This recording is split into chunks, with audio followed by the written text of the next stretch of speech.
నమస్తే, నేను సిరి. మనం అంటే మన దగ్గర డబ్బులు ఉన్నప్పుడు ఇల్లు కొంటే మంచిదా, లేకపోతే భూమి కొంటే మంచిదా, లేకపోతే అపార్ట్మెంట్లో ఫ్లాట్ కొంటే మంచిదా అని చెప్పేసి ఒక డౌట్ అయితే వస్తుంది. మరి మన దగ్గర ఉన్న బడ్జెట్తో దేన్ని కొంటే మంచిది? ఒకవేళ అద్దె రావాలి అంటే ఫ్లాట్స్ తీసుకోవాలా, లేకపోతే మనకి ఇంకా ఎక్కువ 2 రెట్లు ఎక్కువ రావాలంటే ప్లేస్ తీసుకుంటే మంచిది? ఇట్లా చాలా డౌట్స్ ఉంటాయి కదా. సో ఆ డౌట్స్ అన్నిటిని మనకి క్లియర్ చేయడానికి ఈరోజు మనతో పాటు ఉన్నారు. రియల్ ఎస్టేట్ రంగంలో తనకంటే ఒక ప్రత్యేక గుర్తింపు తెచ్చుకున్నారు. 30 years పైన ఇండస్ట్రీలో ఉన్నారు. తనే మన realtor oxygen founder, CEO, TEDx speaker doctor Nandi Rameshwar Rao గారు. నమస్కారం సార్. సార్, ఇప్పుడు ఒక డౌట్ సార్, ఏంటంటే మన దగ్గర డబ్బులు ఉన్నాయనుకోండి, డబ్బులు దాన్ని బట్టి ప్లేస్ కొనుక్కుంటే మంచిదా, ఇల్లు కొనుక్కుంటే మంచిదా, లేకపోతే అపార్ట్మెంట్స్లో ఫ్లాట్స్ కొనుక్కుంటే మంచిదా? ఏది కొనుక్కుంటే మంచిది? మనకి రెట్టింపు రేట్లు ఎక్కడ అయితే బాగా వస్తాయి? అసలు ఎంత డబ్బులు సంపాదించుకున్నారు? మీరు కొనుక్కుందాం అనుకుంటున్నారా? సార్ మీ దయ సార్, మీరు ఎట్లా చెప్తే అలా చేద్దామని అనుకుంటున్నాను సార్ నేను. ఇది చాలా టఫ్ అండ్ ఈజీ క్వశ్చన్. ఎందుకంటే person to person, budget to budget, individual usage బట్టి ఉంటుంది. What is the reason for purchasing the property? So మీరు ప్లాటు, ఫ్లాట్ అని రేట్ చేశారు. సో 2 అడ్వాంటేజెస్ ఉన్నాయి, డిసడ్వాంటేజెస్ ఉన్నాయి. ఎలా సార్? ప్లాట్ అనేది మీకు ఎప్పుడైనా సెకండ్ హ్యాండ్ ప్లాట్ అని విన్నారా? Second hand plot second hand లేదు, ఉండదు. Always first hand. ఫ్లాట్లో సెకండ్ హ్యాండ్ ఫ్లాట్ ఉంటాయి సార్, ఎందుకంటే మారుతూ ఉంటుంది. ఇక్కడ ఈ 2 డిసైడ్ చేసుకునే ముందు మన పర్పస్ ఏంటి? ఉండడానికి కొనుక్కుంటున్నామా, ట్రేడింగ్ కొనుక్కుంటున్నామా, రెంటల్ ఇన్కమ్స్ కొనుక్కుంటున్నామా, లాంగ్ టర్మ్ ఇన్వెస్ట్మెంట్? దీని మీద డెసిషన్ మారిపోతుంది. ఓకే. సో ఫర్ ఎగ్జాంపుల్, మీరు ఉండడానికి కొనుక్కుంటారు. మీరు వెళ్ళి 70-80 కిలోమీటర్ దూరంలో ఉండి అప్ అండ్ డౌన్ చేయలేరు, right? Then you to obviously see in the city. So ఫ్లాట్కి అప్రిషియేషన్ అనేది 13-14 years తర్వాత స్టార్ట్ అవుతుంది. అండ్ డిప్రిషియేషన్ కూడా స్టార్ట్ అవుతుంది. ఎందుకంటే 10 సంవత్సరాలు ఒక ఫ్లాట్ బిల్డింగ్ చూడలేరు మీరు. సరిగ్గా మెయింటెనెన్స్ అయితే వరస్ట్గా ఉంటుంది. క్రాక్లు, డ్రైనేజీలు ఇవన్నీ కూడా. అదే ప్లాట్లు అనుకోండి, ప్లాట్ కొనేది వదిలేస్తే ఆటోమేటిక్ మంచి గేటెడ్ కమ్యూనిటీలో, మంచి రెప్యూటెడ్ బిల్డర్తో, మంచి లొకేషన్లో, మంచి డెవలప్ ఉంటే 4 to 5 years డబుల్ అవుతుంది. 10 years 5 to 6 times అవుతుంది. అంటే every month, every year 20 to 25% appreciation అయ్యింది గత 10 సంవత్సరాలుగా. సో అది ఒక అడ్వాంటేజ్. కానీ అక్కడ ఉండడానికి రాదు. దేర్ రిస్క్ ఏంటంటే ఏమో కబ్జా చేస్తారా అని. గేటెడ్ కమ్యూనిటీ చాలామంది నాకు ఫోన్ చేసి, సార్ ప్లాట్ కొనుక్కుంటే కబ్జా అంటే, ఇప్పుడు ఓపెన్ ఇండివిజువల్ ల్యాండ్ కొనుక్కుంటే ఆ థ్రెట్ ఉంటుంది. నేను బయింగ్ ఇన్ గేటెడ్ కమ్యూనిటీ ఆ థ్రెట్ ఉంది. యాక్సెస్ కార్డ్ పెడతాడు, ప్లాట్ నెంబర్ పెడతాడు, ఎవడు పడతాడు లోన్ పంపించడు, బయోమెట్రిక్ ఉంటుంది. సో గేటెడ్ కమ్యూనిటీలో ఒక 1000-2000 ఎక్కువైనా మెయిన్ రోడ్కి దగ్గరలో కొనుక్కుంటే మీకు డెఫినెట్గా 4 to 5 years డబుల్ అయ్యడం ఖాయం. అందులో ఎటువంటి సమస్య లేదు, డౌట్ లేదు. Provided the builder is good, the project amenities are completed, location is good, road width is good, మిగతా నాలాలు, FTL అవి లేకుండా చూసుకుంటే మీరు బెటర్.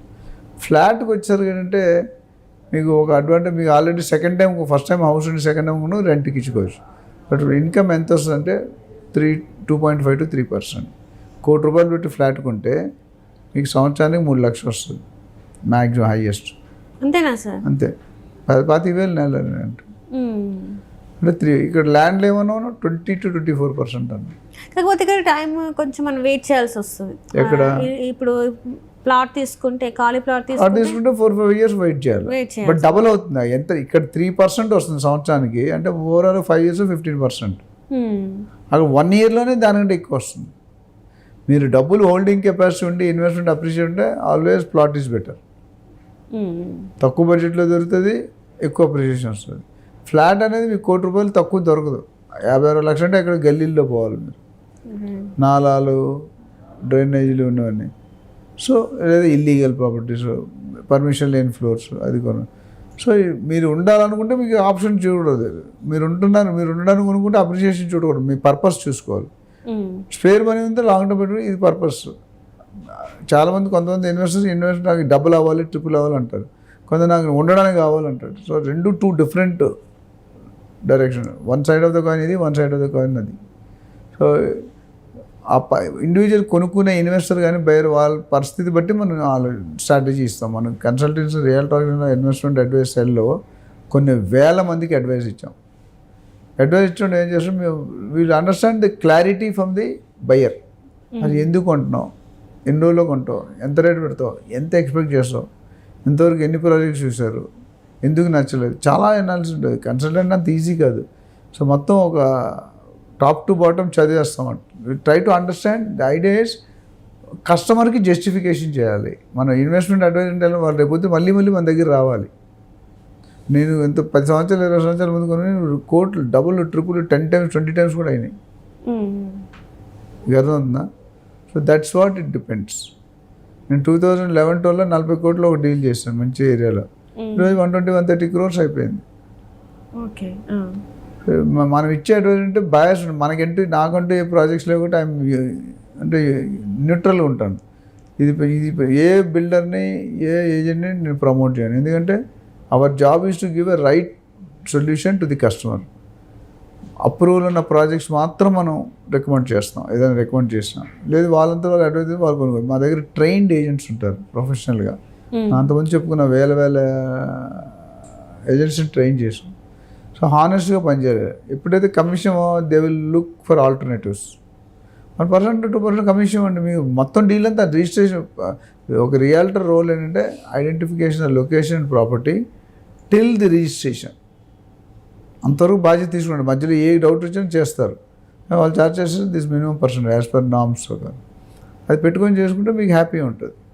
సో సమ్మరీ ఏంటంటే ఫ్లాటు మంచిదే, ప్లాటు మంచిదే. కాకపోతే మీ పర్పస్ మీరు ఉండాలనుకుంటే ఫ్లాటే కొనుక్కోవాలి. ఇన్వెస్ట్మెంట్ కావాలంటే ప్లాట్ కొనుక్కోవాలి. So plot always the record says that appreciation is more on plots than flats. ఎందుకంటే ఫ్లాట్లో యూడిఎస్ అనేది తక్కువ ఉంటుంది. Undivided share value of land. And plot 200 గజాలు మందే, అపార్ట్మెంట్లో 20 గజాలు ఇస్తాడు అంతే. సో కన్స్ట్రక్షన్ ఎప్పుడు డిప్రిషియేట్ అవుతుంది, ల్యాండ్ ఎప్పుడు అప్రిషియేట్ అవుతుంది. ఇక్కడ ఏముంది left side full land. So appreciation ఇక్కడ గజాలు మాత్రమే hardly 10, 20, 30 depending on the size. ఆ హై రేంజ్ అయితే అది కూడా దొరకడం కష్టం. 5-10 గజాలు ఇస్తారు. సో అక్కడ బిల్డింగ్ వాల్యూ ఎలాగంటే 50 సంవత్సరాల తర్వాత బిల్డింగ్ కూలగొడితే మీకు ఉన్న యూడిఎస్ మీద మీకు షేర్ వస్తుంది. కన్స్ట్రక్షన్ జీరో అయిపోద్ది కదా. 30-40 సంవత్సరాలు దాటినా ఇంకా అపార్ట్మెంట్ పనికిరాదు. అంటే ఇప్పుడు ఒకవేళ ₹1 కోటి పెట్టి ఫ్లాట్ తీసుకుంటే, అపార్ట్మెంట్లో ఫ్లాట్ తీసుకుంటే అది నెక్స్ట్ డబల్ రేట్ రాకపోగా ఇంకా తక్కువ అయిపోద్ది మనకి. డబల్ రేట్ వస్తుంది ఒక స్టేజ్లో, అక్కడే ఒక స్టేజ్ వరకు పెరుగుతుంది, అక్కడే డిఫాల్ట్ అవుతుంది. అంటే దాని లైఫ్ పెరుగుతున్న కొద్దీ దాని వాల్యూ పడిపోతూ ఉంటుంది. కన్స్ట్రక్షన్ వాల్యూ పడిపోతే ల్యాండ్ రేట్ మాత్రం పెరుగుతుంది. ఫ్లాట్లో 2 అంశాలు ఉంటాయి, ఒకటి ల్యాండ్, ఒకటి కన్స్ట్రక్షన్. కన్స్ట్రక్షన్ అంటే 10-15 సంవత్సరాలు వాల్యూ పోయినట్టే. మొత్తం మరకలు వచ్చి క్రాక్లు వచ్చి చూడలేము. కొన్ని అపార్ట్మెంట్ అయితే మీరు వెళ్ళలేరు, కొన్ని అపార్ట్మెంట్ మీరు వెళ్ళలేరు కూడా. మెయింటెనెన్స్ సరిగా లేకపోవడం, ఎంత మెయింటైన్ ఉన్నా 10-15 సంవత్సరాల తర్వాత అపార్ట్మెంట్ కొలాప్సింగ్ అవుతుంది ఆ ల్యాండ్. సో ఇక్కడ ఏంటి ల్యాండ్ మొత్తం ఉంది కాబట్టి ల్యాండ్ ఎప్పటికీ చెడిపోదు. ఫస్ట్ హ్యాండ్, సెకండ్ హ్యాండ్ పాడవడం, క్రాక్లు రావడం ఏమి ఉండదు. కాకపోతే మంచి గేటెడ్ కమ్యూనిటీలో చూసుకొని మంచి ప్రాజెక్టు, మంచి బిల్డర్ మేము సజెస్ట్ చేసేదంటే మొత్తం అవే చేస్తాం. అది చేసుకుంటే మీకు రేపు పొద్దున 3 పువ్వులు 6 కాయలు ఉంటాయి. సో దీని మీద ఎవరికి డౌట్ ఉన్నా we are ready to help them.